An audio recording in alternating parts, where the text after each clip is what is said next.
हुजूर अकरम सल्लल्लाहु अलैहि वसल्लम का इरशाद है कि रोज़ा आदमी के लिए ढाल है जब तक कि उसको फड़ न डाले। यानी जो जंग में एक हाथ में तलवार होता है, एक हाथ में ढाल होता है।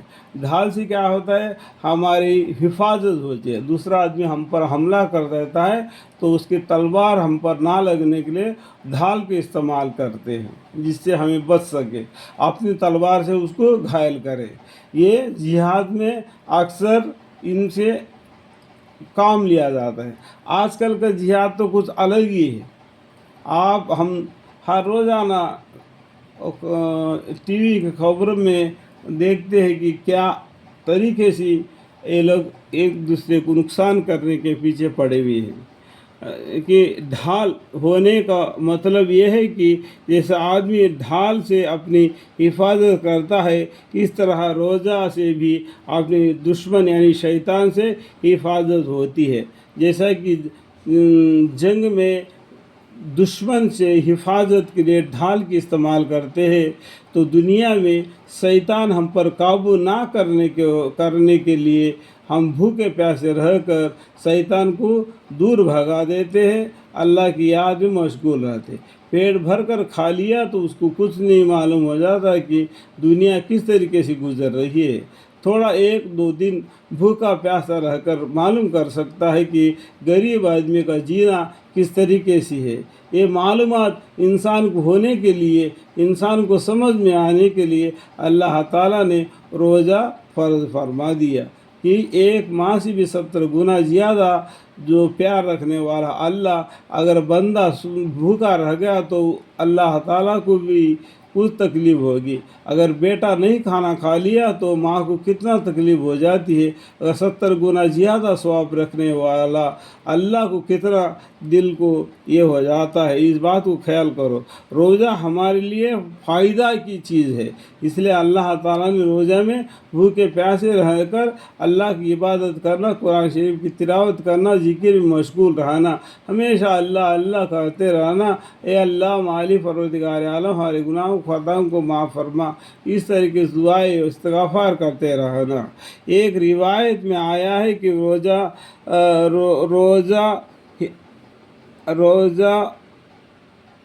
गुआज़त है अल्लाह के अज़ाब से, यानी रोज़ा हिफाजत है अल्लाह की अज़ाब से महफूज होने के लिए। दूसरे यानी रोज़ादार आदमी के रोज़ा अल्लाह को गुस्से को कम कर देती है और उसके ऊपर अज़ाब कम होने को सिफारिश करती है।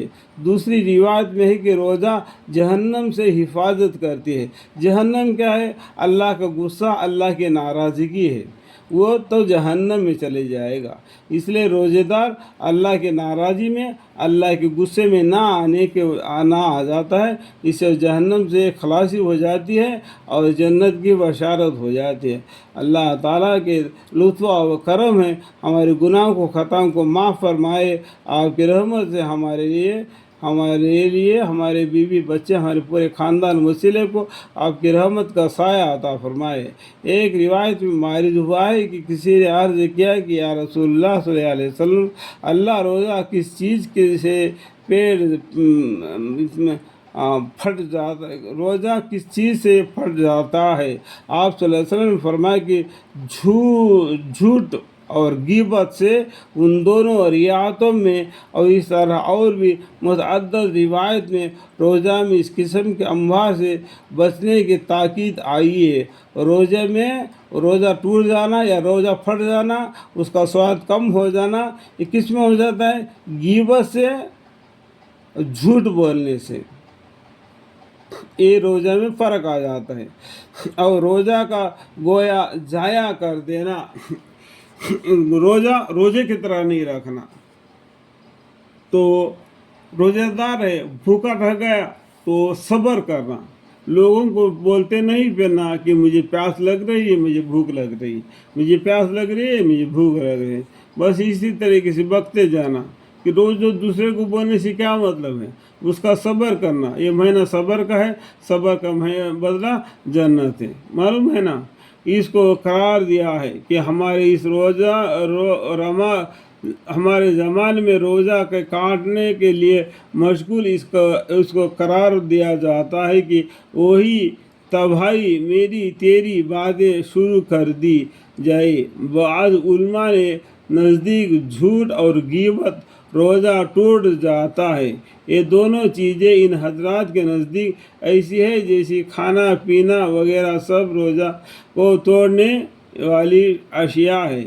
جمہور کے نزدیک اگرچہ روزہ ٹوٹتا نہیں مگر روزے کی برکت جاتی رہنے سے تو کسی کو بھی انکار نہیں۔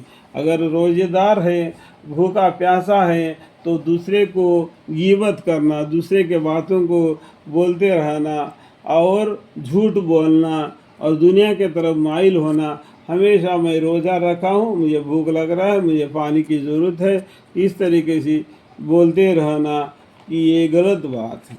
یہ روزہ رکھا ہے ثواب کا نیت سے رکھا ہے، اللہ کو معلوم ہے تم نے روزہ رکھا یا روزہ نہیں رکھا، اللہ اس کا ثواب دیں گے۔ اللہ تعالی ہمیں آپ کو سمجھنے کی، ان پر عمل کی توفیق عطا فرمائے، آمین۔